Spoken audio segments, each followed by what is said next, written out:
In the meantime, given the signs of weakness in the world economy, not just in Europe but also some softening in Asia, it's critical that we take the actions we can to strengthen the American economy right now.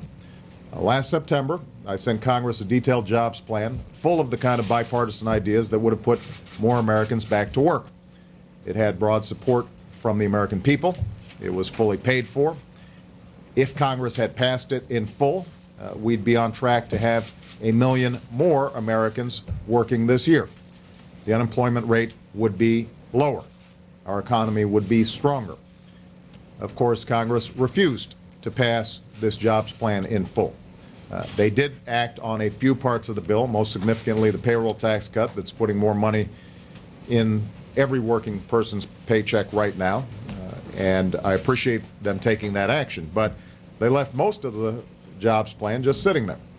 And in light of the headwinds that we're facing right now, I urge them to reconsider, because there are steps we can take right now to put more people back to work. They're not just my ideas. They're not just Democratic ideas. They're ideas that independent, nonpartisan economists believe would make a real difference in our economy. Keep in mind that the private sector has been hiring at a solid pace over the last 27 months. But one of the biggest weaknesses has been state and local governments, which have laid off 450,000 Americans. These are teachers and cops and firefighters. Congress should pass a bill putting them back to work right now, giving help to the states so that those layoffs are not occurring.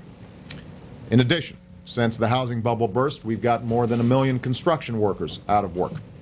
There's nothing fiscally responsible about waiting to fix your roof until it caves in.